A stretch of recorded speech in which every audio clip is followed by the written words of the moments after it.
Hello students, my name is Gandhar Gavankar and this is a series of social anthropology lectures. We have seen economic anthropology in the first two halves. Now this is the last lecture of this series, of this topic of economic anthropology, and the next topic will be political anthropology. Just a quick revision, what is anthropology? Anthropology is the study of mankind across space and time. There are many other definitions by the way, but this is the simplest and the sweetest definition. Now, what is economic anthropology? First of all, for that we have to understand what is economics. Economics is all about understanding the way through which human beings make money, to put it very simply. And economic anthropology is the fact that we should understand that whichever way through which you make money, that particular way is affected by the environment that you are a part of, or a history that you are a part of, or the psyche or the psychology that you are a part of. Your psychology, the psychology of the people residing in a village, the history of that particular village, the environment, the geographical conditions, the rain system, the monsoon system, the food crops, the soil condition, etc., so on and so forth. All these things will collectively have a effect, a profound effect, a significant amount of effect on the culture which is prevalent in that village, and in turn it will have effect on the money making habits of that village. Then we have also seen two main sub branches, you can say, or two philosophies of economic anthropology. The first philosophy was formalism, which to put it very simply, the underlying principle of formalism is that economics is all about fulfilling the unlimited wants of humankind with limited resources, and the satisfaction that you get after fulfilling the wants is called as utility. And we all thrive, we all human beings, we all people, we thrive towards utility maximization. There is a urge for more and more and more. The urge can be for food, the urge can be for any liquid, the urge can be for any sort of pleasure, for let's say inner satisfaction, for the sense of prestige, for the sense of solidarity, for ego satisfaction, or whatever XYZ things. But we all whatever we do is for this urge maximization. That was the underlying principle in formalism. On the contrary, the other side of the coin is substantivism. This sub branch of economic anthropology, you can say, says that economics is not just about studying it is not just about fulfilling the unlimited wants of the humankind, but the simple thing that we are going to do in economics, in substantivist branch of economics, is that how do human beings make money as a part of being a part of environment. Is nature going to help them in making money? Let's say you are living in sub-Saharan African desert, your money making facilities will be totally different than somebody who is residing in the tropical evergreen rainforest of the Amazon basin. So what is the difference? Does nature play a role in the day-to-day business, the day-to-day economic activities of yourself? Okay, so that is basically the substantivist approach. Now we are moving towards the last part of economic anthropology, and this is basically, here we will study how people residing in various corners of the world, somebody let's say some people might practice agriculture, some people might practice fishing, some people might be hunter gatherers. How do they make money? How do they earn their living? Very interesting, my personal favorite. There are two branches in anthropology, social and physical. I personally love social to the core.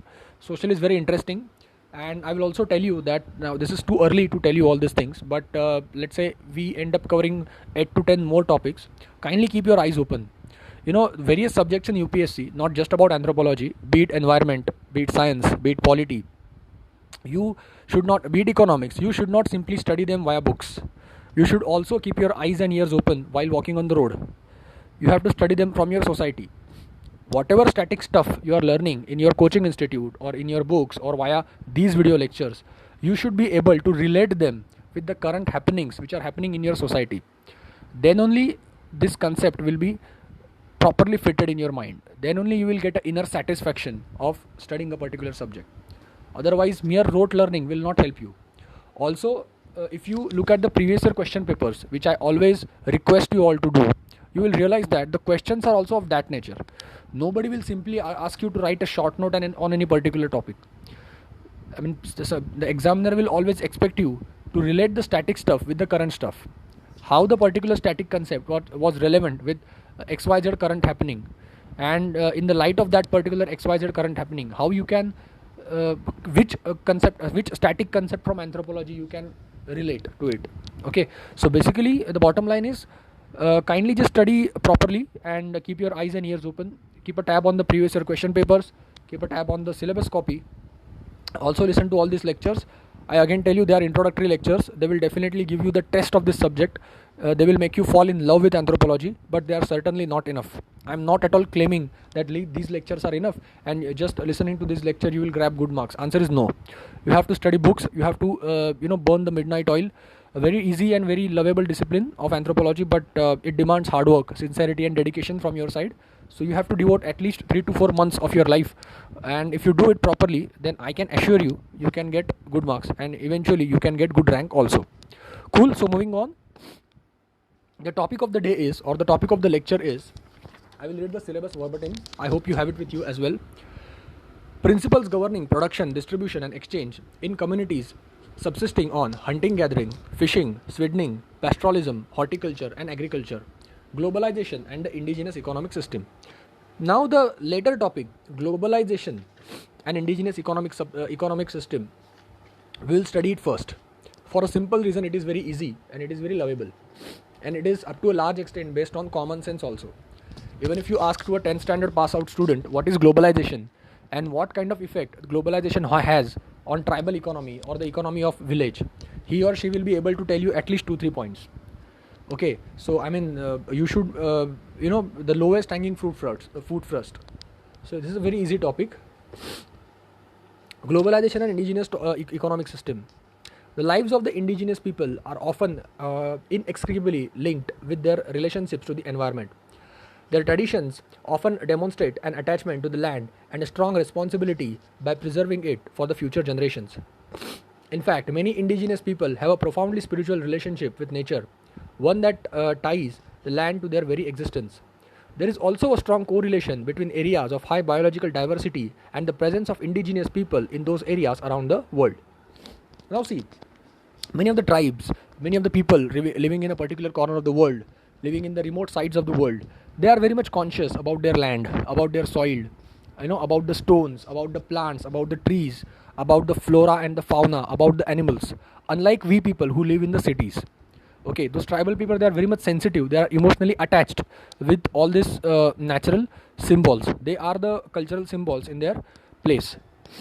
Because indigenous groups have tended to preserve their lands, there are often abundant resources available to their lands that mainstream society may want to access, such as oil, timber, farmable land, etc. These economic pressures are seriously threaten both the environment but also the indigenous groups who depend on the land for their way of life. Therefore, the protection of this land as well as indigenous rights to preserve their group's land is integral to the indigenous survival. Now see, the reason there is an abundance of, let's say, Ayurvedic knowledge, abundance of farmable land, abundance of any particular food crop, abundance of wood or timber in indigenous place is for a simple reason, is that those people, they preserve it. They preserve trees. So there is abundance of trees. There can be a lot of wood. I mean, cutting down of trees is wrong, but there is a potential amount of timber there. Then there are a lot of Ayurvedic saplings, a lot of flora and the fauna.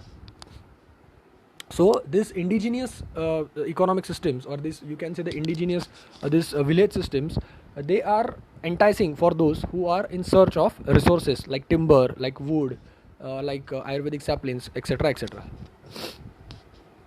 Indigenous people are on the cusp of the crisis of sustainable development. Their communities are concrete examples of sustainable societies historically evolved in diverse ecosystems.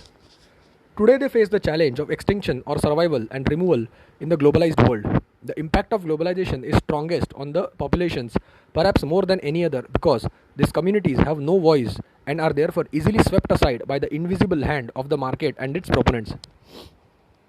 Globalization is not merely a question of marginalization of indigenous peoples. It is a multi-pronged attack on the very foundation of their existence and livelihoods. Now see, what is the meaning of globalization? First of all, it is a very prevalent word. It was not totally unknown for you. The meaning of globalization is all the countries are connected. All the countries, for whatever reason, they are connected with one another. Be it for money, be it for education, be it for military, be it for protection, be it for knowledge, be it for any other purpose whatsoever. All the countries, they are connected to one another for whatever XYZ purpose, and that is the underlying thing in globalization.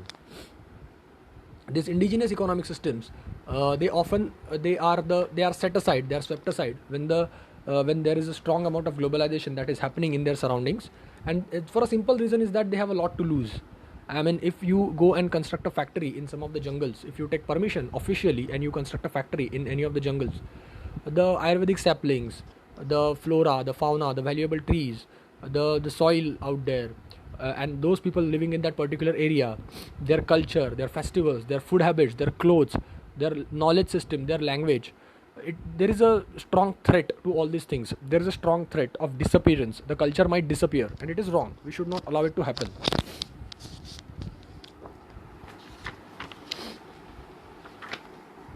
Indigenous people throughout the world sit on the front lines of globalization's expansion.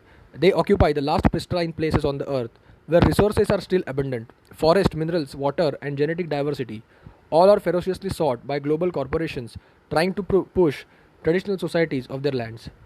New advances in technology, the reorientation towards export led development, and the imperatives of pleasing the global financial markets are all driving forces in the extermination of countless native communities which stand in their way.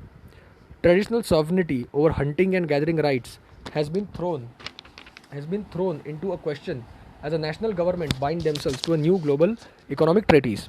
Now let's say a government of any particular nation is going in that particular jungle, in that particular remote corner of the village, and it wants to officially acquire the land rights. It wants to officially take away the rights of those hunters and gatherers. Then definitely those people are in a state of competition with government, because that is something their forefathers have been doing since several thousand years, since several generations. Okay, so such things happen. New trade and investment agreements, which are opening up previously inaccessible territory to the industrial extraction of natural resources, has forced indigenous people to defend their homelands under an invasion of unprecedented rate and scale. Big dams, mines, pipelines, roads, energy developments, military intrusions all threaten their national levels. Global rules on the patenting of genetic resources via WTO, which means World Trade Organization, has made possible the privatization of the indigenous people's genomes. The biological diversity upon which they depend, and the very knowledge of how the biodiversity might be used commercially. National governments making decisions on export development strategies or the international trade and investment rules do not consult native communities. The reality remains that without rapid action, these native communities may be wiped out, taking with them vast indigenous knowledge, rich culture, traditions, and any hope of preserving the natural world and a simpler, more holistic way of life for the further generations. So basically, if there is a lot of development that is happening around them, and if you actually, let's say it is totally necessary that you want to move them, you want to shift them to some other place. Let's say you want to construct a dam, and which will have benefit for lakhs of people, but that is okay, but you should give them the proper compensation, and you should give them the proper replacement, whereby their rehabilitation has to be done in a proper way. There should not be any problem to those people who are being shifted, and all the demands which they are putting forward to you, they should be fulfilled. Governments around the world, around the nations, around the countries also take steps in this direction, and thereby governments try their best to preserve the native culture.